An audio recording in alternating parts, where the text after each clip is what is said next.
Welcome to this edition of Insider Secrets, the weekly podcast that turns real estate investing goals into reality. Each show, we interview guests who are seasoned real estate professionals, actively closing and managing real estate deals. Mike is the founder of My Core Intentions and would like to help you make your real estate investing dreams a reality. Mike coaches you to buy investment real estate, creating short-term cash flow and long-term wealth. Your host and real estate coach, Mike Morawski, has more than 30 years of real estate investing and property management experience. Here's your host, Mike.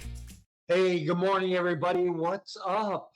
How's your weekend going? And welcome. Buckle up today because you're in for a wild ride, that's for sure. Wanted to just welcome you. If you're new to the show, if this is your first time here, welcome. I hope someone told you to be here, or maybe you just stumbled across us. But whatever, like us, love us, subscribe if you are on YouTube, because we're always bringing out relevant content, something new, a new guest, some new information, some new tips, techniques about multifamily investing. Today, my guest is going to bring some excitement and some knowledge and a little bit of fun to the show. So we'll get to that in a minute. But I want to remind you, coming up October 19th and 20th is our 2-day virtual event, our multifamily summit. This year, I have over 15 speakers and panelists going to be on the show. Everything from how to get in the business or come from another asset class and jump into multifamily, from zero multifamily units. We're going to have a panel that I think collectively this panel has probably done 150,000 units in the last 5 years. So we're going to have some big producers, how to scale your business. We're going to have some ancillary people. So we'll have self-directed IRA and 1031, some tax information. We're going to talk about how to raise private capital. I'm going to give a couple deal examples. So this year is going to be action-packed, no breaks. We're going to go right through back to back all the way for 2 days. So make sure that you're there. Grab a seat. You're not going to want to miss. Go to multifamily23.com and get registered now. All right, our guest this morning, Tim Winders with Seek, Go, Create. I was on Tim's show a couple of weeks ago and had a great experience and said, hey, I need to get you on my podcast. Tim is calling somewhere from the United States today. He's traveling around the world in his RV. Tim, what's happening? Great things are happening, man. I got a nice breezy day in the Black Hills of South Dakota. Weather's perfect and life is good, man. Good to talk to you, Mike. Yeah, you too. You're in the Black Hills of South Dakota. I always say we're going to wind up in some rabbit hole here on this show. So. Absolutely. And you know what? I think that's okay. Sometimes people like to go along when we go down a rabbit hole. I think that's kind of the world we're in now. Yeah, I love Alice in Wonderland. Yeah, maybe I didn't get it. Maybe I didn't totally understand it. That's that whole Walt Disney thing, that old rumor that went around. And I don't know, might not be a rumor, might be true that he was doing LSD when he did that one and a couple other movies he wrote. Yeah, I don't know. No comment. I've got no opinion on that. Yeah, we grew up in that era. Let's get serious for a minute. One question I always ask my guests when we get started is, in one word, Tim, what best describes you personally and professionally? You gave me a little heads up, and man, this is a tough one. So this is a word that describes me most of the time, and I'm aspiring to it. And that word is peaceful. And do you just want the word? You want me to give a little follow-up to it? Oh, yeah. How do you get peaceful? I think there's probably a lot of people wondering, man, how do you get there? I want to say that at this stage in my life, it's something I am aspiring to more. And I haven't always been this way. I would be the hustle and grind, constantly clawing, pursuing. And I think there's a time for that in our lives where we do need to put our heads down and just get some work done. But as I've looked back on my life, I realized I have probably done a lot of that thinking I would prove something, thinking I was working towards something, maybe sometimes out of fear, maybe sometimes out of thinking I was moving in the right direction or shooting for the wrong star or something like that. And I was meeting with, I guess, a client a few years back, and we spent some time at their home. And I had never had anyone use this word to describe me, Mike. And we were just talking, we were strategizing what's going to be a big business. It was kind of a moonshot type thing that didn't work out. And they said, it's just so peaceful hanging out with you. And I had never had anyone say that about me. And I think it ties in a lot of stuff. Obviously, it's our day-to-day actions, it's our habits, it's our goals, it's the way we live our life, but it's also, we also know, you and I know, so it's a big faith component to that, is just understanding there's a bigger picture out there that's bigger than just Mike or Tim or the deal or what we're working on right now. There's more to why we're here. And when we start to grasp that, I think we could have a more peaceful existence. All right, so let's get philosophical for a minute. Oh, no. And here's what I want to know. Obviously, I feel that too from you. There is that sense of balance, maybe sense of peacefulness, sense of contentment. People have said things about me that I'm humble. And I'm not saying that to be prideful, but I didn't used to be that way. And then the experiences in my life caused that to happen. Do you think that each of us have some word or quality that other people associate you with? I do think that we have, I'll use the word assignments, and I'll use some spiritual terms here. I hope your audience is okay with that. I happen to believe that those that are of the faith that we are followers of Christ, that we really are citizens of the kingdom of God. Yeah. Now, we're also in this world system doing business transactions and stuff like that. And sometimes those things line up and sometimes they don't. We know how that works. But for people like you and I, and my guess, a large percentage of people listening in, it is very easy to begin really hard charging and pursuing those things that are in that world system. And so, to really address what you're asking, you mentioned that you've been through some difficult times. We had great conversations about it over at Seek, Go, Create podcast. I enjoyed that conversation. And I've been through some challenging times. I think part of our journeys are getting to the place where we are, I don't want to say at peace or at rest or whatever, but where we're comfortable where we are. That doesn't mean we have to be totally content. That doesn't mean we're standing in one place, but we're comfortable. I think what I recognize about myself, and from talking to you, if I were to have talked to Mike Morawski back in the 80s or 90s or something like that, and I think that we would have been very nice, cordial. We would have nodded, talked to each other. But in the back of our mind, we would have been thinking, how can we do business together to profit myself, profit him? How can we accumulate and gather more? How can we pursue the financial gain? And there's nothing wrong with financial gain. I want to say that real clear right up front. However, sometimes the tail can wag the dog instead of the dog wagging the tail.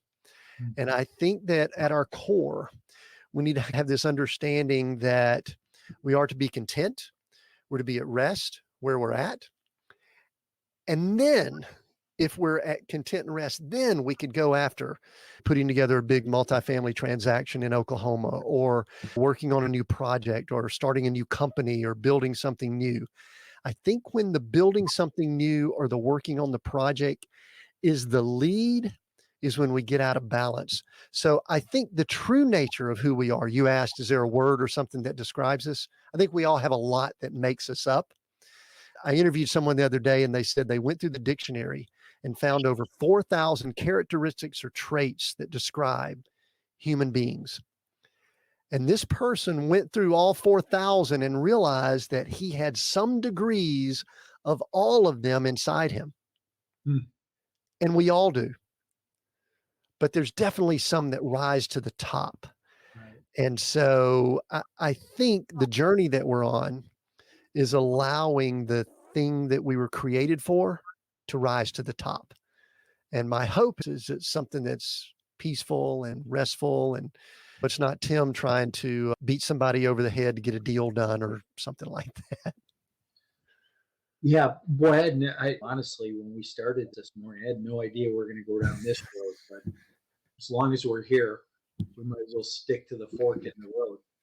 So I love what you said about back in the 80s or 90s. We might have been cordial to each other and even gotten along, but in the back of our minds, be thinking about how do we do business together. And you made me think immediately. Every conversation you and I have had, I haven't thought about how do we do business together once, but yet we have this connection between us. And I don't know that I felt that way before I went to prison. So I don't know. I was a Christian for years, but I was a pocket Christian. I pulled God out of my pocket when I was in a jam, when the flashing red lights were going off behind me. And today, it's my way of life. The only reason I got through the last decade was because I had Christ in my life. And I just say this because I know where you're going to go with this. But today, I still have that business go because I came home to nothing. I've only been home a few years and I need to get something back. And so I am working diligently, but there's a difference between a decade ago and today. I just finished reading As a Man Thinketh. And it's a book that I've read every couple years for years, but this last couple times I've been through it, what an impact. James Allen was like the guy, the master of positive thinking and how we should live and how we should think. And it's so scriptural too. I'm going to just shut up and let you talk. Yeah, gosh, the power of that. Yeah, you prompt me. You're interviewing me now, okay? As a man thinketh in his heart, so is he. Mm. And Mike, this is where I've come to at a stage in my life. And listen, we're all on a journey. Everybody's going through different stages, but I used to focus on As a Man Thinketh when I read that book multiple times during the early 90s and all that. And I think I missed the second part or the subtitle or the proverb that it comes from, which is in his heart. And my heart was pretty hard, even though I was probably a nice guy. I would smile and I was friendly and I would remember your name because I knew to remember your name is a powerful how to win friends and influence people strategy and technique. And I was very technique driven, very transactional driven. And I did pretty well up until '08. And in '08, I think this may help or hurt some of the folks that are listening in. We had over $15 million in property. I think of over 100 doors, if you wanted to count doors at that point. We had a national coaching business that was a 7-figure plus business. We were coaching, doing masterminds, all the stuff. And then we also had a lead gen business that was a 7-figure business in '08. And I'm going to say this real quickly. If we want to dive into it later, we can. But by 2013, I was homeless and bankrupt and living in a Honda van with my wife. Now, the reason I bring that up is because it's part of my story. And just like your story is so powerful and important, and people enjoyed hearing it over at Seek, Go, Create.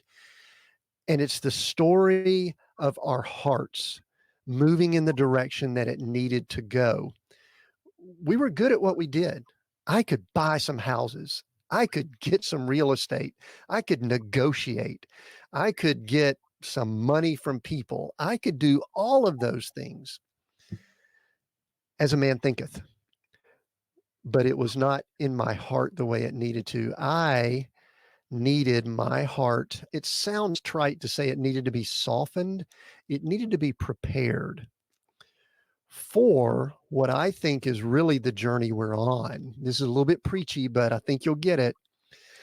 I have come to believe lately that the reason we're here, it's to do business, it's to do whatever we're supposed to do business-wise and all that. I do not think that we're supposed to just, some people are, but just sit around and spend time in prayer and all that type stuff. I think you and I are wired for business, and that's what we're here for. That's our ministry. That's our mission field. That's where we're supposed to be. But the big picture is what we're here for is to prepare our hearts for eternity.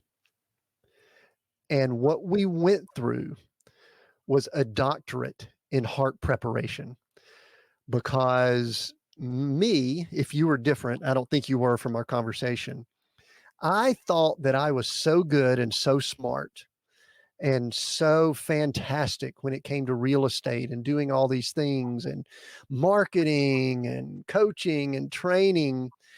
I thought that maybe I didn't need that higher power for my business world. Now, my marriage and my raising kids and all that, but business, I'm pretty darn good at it. Kind of like you said, the Lord told you. When we went through the downfall, this is what I feel like the Lord told me. He said, hey, Tim, listen, all those business ideas, I gave those to you. All those skills and talents, I gave those to you. But I wanted to work with you in those projects. Those were things I wanted us to do together. I didn't want you to treat me like an ATM machine and go out and do it on your own. And only when you got in trouble or a deal went bad or the economy got bad that you all of a sudden stepped to the ATM machine you called God and said, hey, listen, I need to make a withdrawal now. You're laughing, Mike. You know exactly what I mean. He said, I want you and I to lock arms and do these projects, do these businesses, do these projects like these podcasts and things like that. I want it to be together because these ideas are from me through you. And that is preparing our hearts. I don't know that our hearts will necessarily be frozen where they're at in eternity, but I do think that our life here is getting our hearts ready. It's kind of like getting that muscle ready for where we're going to be in eternity. And I know that my heart needed a lot of work. Yeah. It's two of us. It's all of us. If for those that are still with us on this call, we dove deep quickly. It's everyone. Listen, you mentioned how to win friends and influence people. I think that's a book that should be taught in high school because it is systematic. It is foundational, but I think it's foundational how we should live, how we should treat other people. They have the audacity to think that you even care about what I have to say is beyond me. What I really need to believe is what matters to you. And so I just had to say that because I think too many of us, and I was a big player in this, was, hey, here's me. Let me be quiet right now. What else do you want to know about me? I'll never forget, though, when we talk about that one word, mine is tenacious. And I'll never forget because I'm a scrapper, man. I'm a grinder. I walk in this client's house one day. I'm probably 3 years in the residential real estate business. He goes, man, Morawski, you are so tenacious. And I said, thank you. I had no idea what it meant. Run home, get the dictionary and go, oh, yeah, that is me. Tim, talk about your background, though. You've alluded to a few things here. Tell us where you came from and how you wound up on the road now. Yeah, I grew up in and around the Atlanta area. And what's interesting and fascinating about where I grew up is that when I was born in my early years, formative years, it was a small town on the outskirts of Atlanta. And I used to joke and say it was the end of the age of innocence, the 70s, growing up in a little bit of a small town that was getting swallowed up by Atlanta while I was there. And so when I finished up high school, I always, Mike, I think this is cool. I always thought that I was going to be a coach. Both my parents were educators, and I'm just wired to reach inside people and pull out what I think is the greatness that's in there. And I think there's greatness in everyone, but it looks different. It's not me telling you what your greatness is. It's me interacting with you and having a relationship with you so that I could pull what was put there that you may not even know it's there. And I always wanted to do that. So I was going to be a teacher and a coach until I found out how much my parents made. I didn't know we were poor. I hated that we paid teachers so little, like real teachers, not like us business teachers. We really go where the money is. The other teachers, those are more the ministry minded people. They're in the battlefield. They are first responders. They're on the front lines. You and I are teachers and coaches and all that. And you know what I mean by that. But so I started, this was late 70s, early 80s, about the time I was getting out of high school. I started getting that these greed glands that started just really developing, and I wanted to make me some money. It was the go years of the Reagan years and all of that, and the greed is good type decade. And so I decided that instead of being a teacher, engineering was really popular and a high demand role. I decided to go down the road to Georgia Tech and get an engineering degree, which I was okay at math and science, but it was probably not what I should do. With this group, I want to tell this story because it was kind of cool. My dad, who was an educator, worked for the State Department by that time, decided my freshman year at Georgia Tech that he was interested in real estate. I think he got a Robert Allen No Money Down book. Classic, right? Want me to grab mine? You want to see it? You got it. But wait, there's a name. Gosh, I guess I can mention this name. He went to a seminar by a guy by the name of Dave Delgado that I'm pretty sure served some time later for some stuff he did and all that. Do you remember that name? Dave Delgado was a student of Robert Allen's. And I remember the conversations back then that Robert Allen had a grudge that Delgado went off and did this on his own after learning all this. So my dad, we went to a seminar together. Thought it was a Dave Delgado. Maybe my memory's a little fuzzy here. It was about 82 or something like that, by the way, 82, 83. I had just started at Georgia Tech, so I was a college kid. And my dad's a bright guy. He passed away last year. Very bright guy, but not quite as aggressive as I was. I listened to all these tapes and all. I remember there were two guys sitting on a sofa somewhere in Hawaii. Are you ready to skyrocket your investment portfolio and leave a legacy? Are you tired of inconsistent returns received in the stock market? Then it's time you take a look at alternative investment options like a passive investment in multifamily real estate. No tenants, trash, or toilets. Just a solid return on an annual investment, including quarterly returns along the way. These lower risk and secure assets are also a great hedge against inflation. If you want to hear more about these types of opportunities, email me directly to schedule a 15-minute consultation to see if you qualify. You can email me at mike@mycoreintentions.com. That's what my memory of that was. And this is one thing I heard. They said something about if you ever see a garage sale or a moving sale, you might be able to get a piece of real estate from that because they might be selling the house. So I'm coming home from college one Friday afternoon, driving from Atlanta back out to the little town we're in just outside of Atlanta. And I see a sign not far from our house. It says moving sale. So I did a U-turn in I don't know if I still drove the Vega, if I had the little Honda by that point. I had a 74 Vega, Mike. We might need to get a translator because a lot of people will not know. I think you lost people at Reagan. So anyway, I go up to the moving sale. Now I'm 18 years old, maybe 19, walk up to this sale. They're selling a bunch of stuff. And I walk right up to the people that owned it. And I said, "Hey, is the house for sale?" And the guy looked at me and said, "We're behind on some payments and we need to, but we can't." I go, "I'm interested." So make a long story short, had a VA loan that at that point you could be taken over. And my dad, I took him back over there. He acquired that property and that property is still in the family. I don't know how many years later, 40 years plus later. So anyway, so it got dad going a little bit. I was in and out and I came out of Georgia Tech. I started my first business doing some other things while I was at Georgia Tech. Finished up in the 80s, got married and started corporate, which really wasn't my gig. Sometimes life is learning the things you don't want to do. And I recognized day one, maybe day two, corporate is not for me. I do not need to be doing that. Anyway, got involved. I did some multi-level marketing, which really helped a lot of my skills and stuff like that. And I ended up leaving what I was doing with Bell South in the mid 90s. And this led all the way up to the early 2000s when I circled back to real estate. And dad had been buying a couple properties. My sister had been doing some things. And I said, "Hey, listen, I've got a gap in some time right now. Why don't we build us a real estate company?"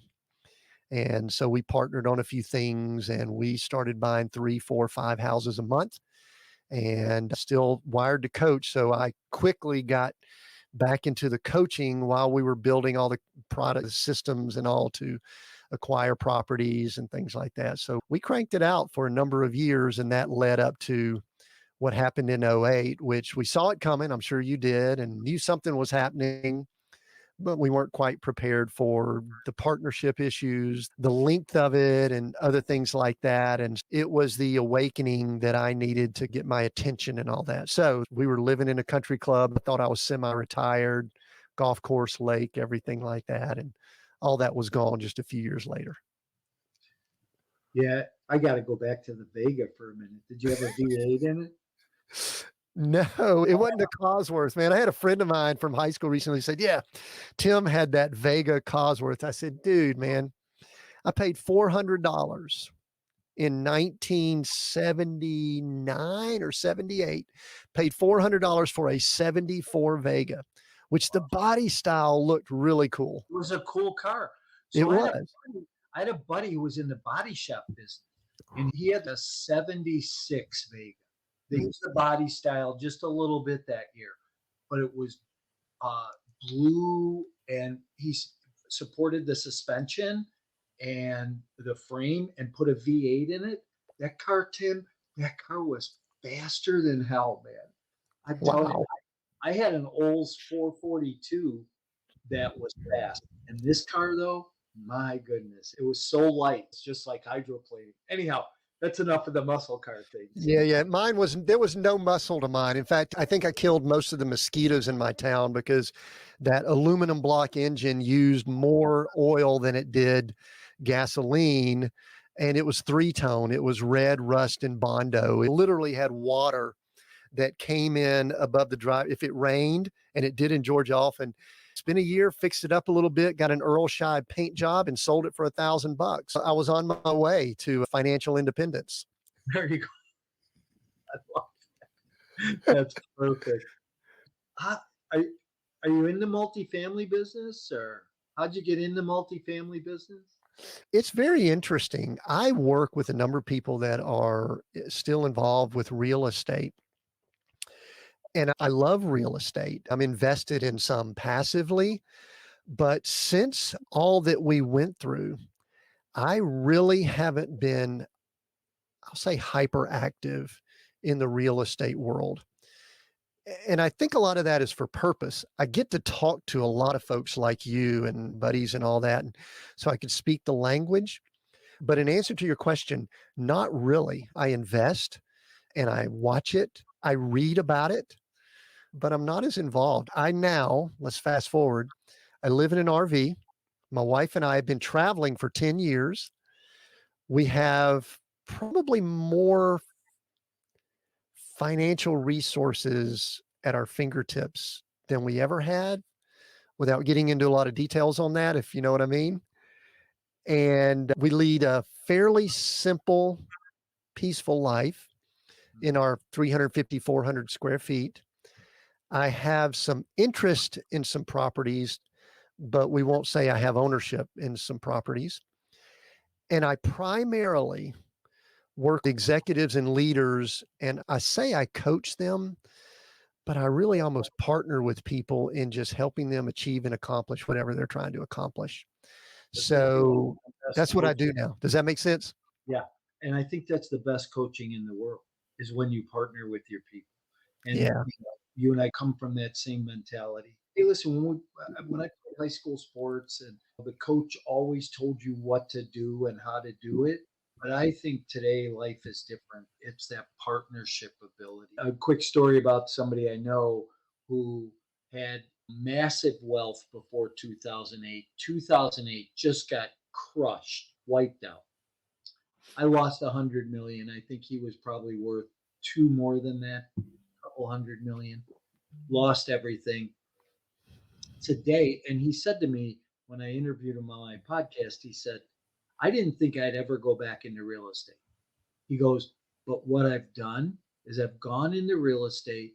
I own nothing but control everything. And that's the old Robert Allen way. That's own nothing, or Carlton Sheets, own nothing but control everything.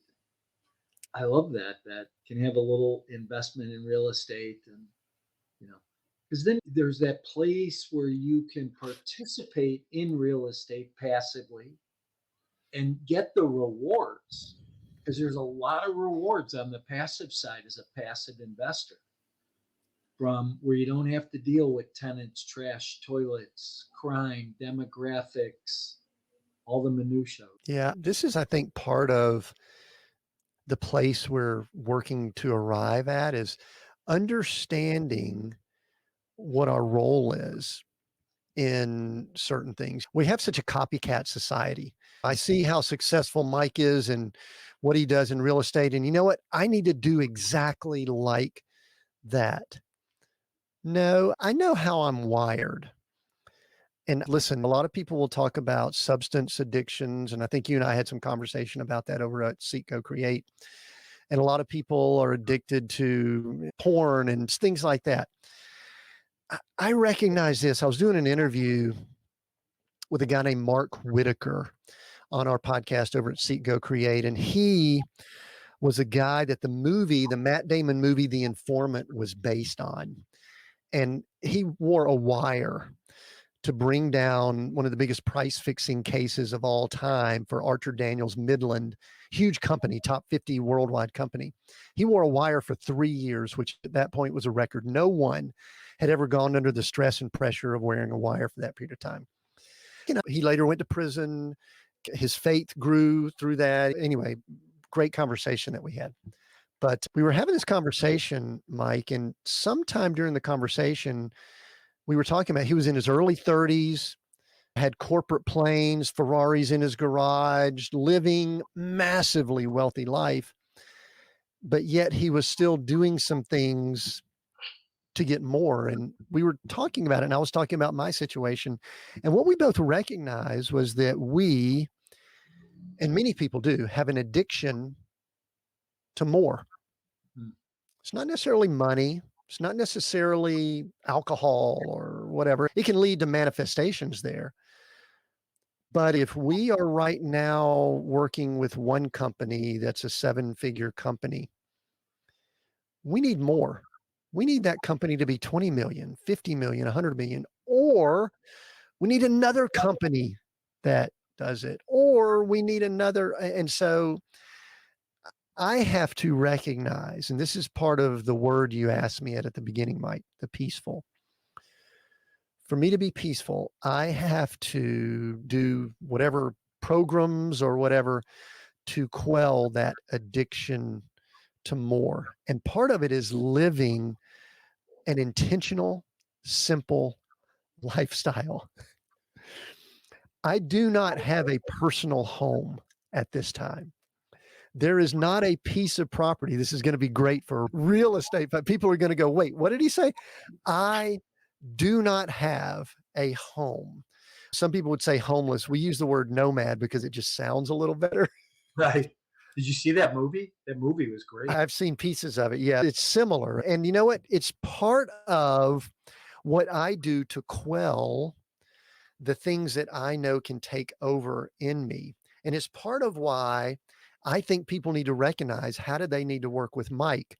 They don't need to do what Mike does. They just may need to park some money with you and then go the other direction and say, Mike, do your thing and let me know every 6 to 12 months what's going on. Whenever the reporting is, you know what, I'm not going to get, because see, I have to watch out too, is that I would sometimes want to get all in your business and say, hey, listen, tell me, I need to know where are cap rates, what's going on, what's the vacancies, things like that. And you don't need that. You need to do what you do. And people like me or people that might be listening in, they just need to say, listen, here's 100K, do what you do, coming out of my solo 401k or something like that. And I think it's important. The reason I went through all of that is we need to ask ourselves questions. Sometimes we need to have help with it, coach, mentor, whatever, to know what our role is. And our role, our assignment, I think I said this earlier, in the kingdom of God is one of the things that we're here for, is to find out what that is. See, I still think, I love the story you tell about being brought back into raising capital. There's a great clip. There's a great clip we took from the conversation you and I had about your kind of redemption, is what I called it, in that, where you thought you would never do it again, but you realize now you can do it because your heart is now in the right place for doing it. You know how to do all the technical pieces of it. Now your heart, because you've gone through the mistakes, you've made all the mistakes. See, we have to identify and know what our role is. I think that's important. It's interesting. I know what my role is today, and it's become clearer the last couple of weeks. My purpose here, I think, is to build a business, build relationships, build into people through those relationships. But my story and my history is much more important than anything else. Tim, I've gotten 3 phone calls in the last month from people who've said, I've heard your story. I'm with a sponsor. I think there's something fishy going on. Can you walk me through that? And I got a phone call yesterday from somebody, and I was amazed. I was like, you're kidding. That actually happened? If I can help people or help people see something different, I think that's what my purpose is. And I have that sickness, Tim. I'm an addict. I'm a recovering alcoholic and drug addict. I'm an addict. So work for me is that other addiction. And I said this, I said, hey, when I get to 500 units, I think I'd be able to slow down just a little bit and kind of coast. But I'm at like 400, and I'm thinking maybe another 500.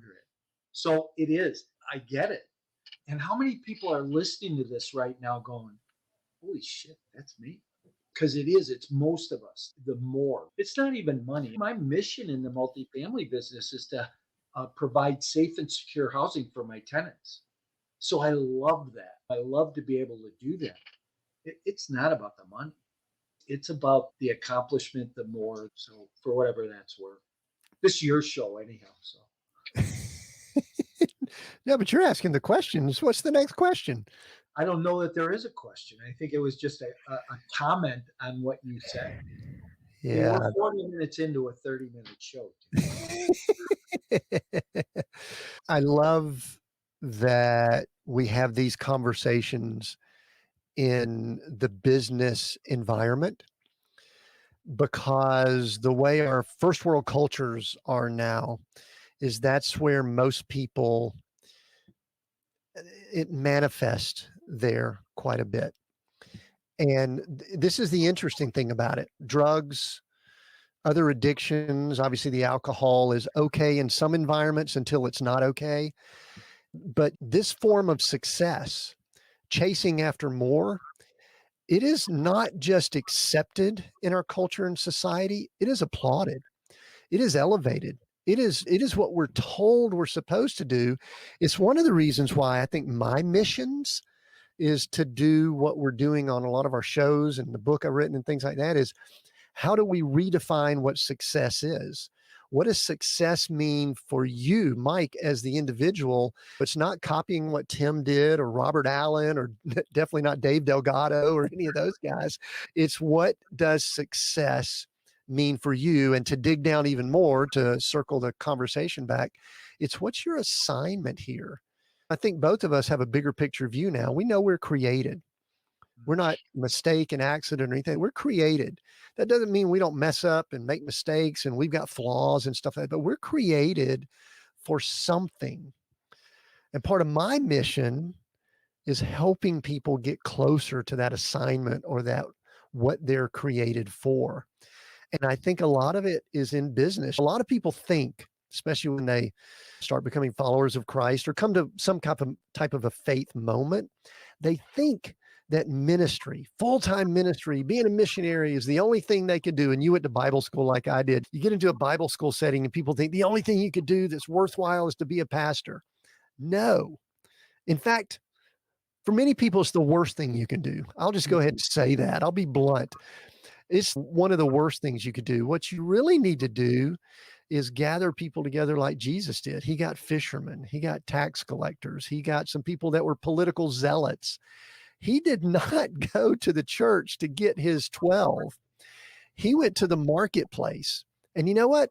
Those people came, they did ministry, and then they went back to the marketplace. They fished. I can guarantee you they were rough around the edges. We'd get along with them really well because they were business people. And so I think that part of our mission, if you will, is to find these equippings that we have. Mike, the master deal maker, he brings people together financially and finds the deals, gets the people together that needs to make the deal happen. And he puts all that together. That is your creation. That is what you're created for. But you do it in a way at rest and peace, knowing that some are going to work out, some aren't. And you do it to the best of your ability. At the end of the day, when you hit your pillow, you know what? I did it as best I can. And I know there's going to come a day where maybe I won't do any more, but I'm just moving along. And that's different than the go, go, go, grasping at everything you can. And that's what I'm all about, is helping people identify what that is, and then maybe keep them in check along the way while they're pursuing it, if that makes sense. You know what I mean? Not many people will say to hard chargers like you and I, hey, dude, I think you're getting a little bit out of balance here. And I don't even like the word balance. I don't think it's balance. I think you're getting off mission is what I really think. And you're getting off mission because you're forgetting that you were created for something, and you're forgetting who the creator was that created you. And you need to back off and let the creator get ahead, and you step into what was created instead of you thinking that you're the creator. And the magic. Speaking of creating, how do people find you at Seek Go Create? Yeah, just Seek Go Create. They could go to seekgocreate.com, or if they're listening to this on podcast or any of the socials, we are Seek Go Create. They could find us there. We're trying to put out cool stuff like clips and all from interviews that I do with people like you, so that people can just get some of this message wherever they can. But seekgocreate.com or Seek Go Create on any of the social channels. Hey, I have to say, this has been great. This has been fun. One of the funnest podcasts I've ever done, and I've done hundreds of these at this point. And I just need to say that it's been awesome to get to know you even a little bit more. And you and I talked the other day about how we continue to build this relationship. So I hope that continues to go on. And I hope people learn from that, how to connect and how to grow. I want people to be inspired and laugh and have a great time. So, Tim, thanks for being here. Appreciate you. You bet. Thank you, Mike. Always enjoy talking to you. All right, everybody. Hey, if you guys need to get a hold of Tim, go to seekgocreate.com. Check him out. Check out his podcast. Check out the podcast I was on with him. And we will see everybody soon. Have a great week, everybody. Thank you, Mike, and thank you for joining us for another great episode of Insider Secrets. As always, Insider Secrets is brought to you by My Core Intentions. Wherever you hang out on social media, you will find Mike and My Core Intentions. Please like and follow us to get the most up-to-date real estate investing trends. Visit mycoreintentions.com, where you can get expert coaching on all things real estate investing and property management. If you're looking to become an expert, Mike's coaching will help you scale your real estate investment business. We're looking forward to having you back again next week for more Insider Secrets.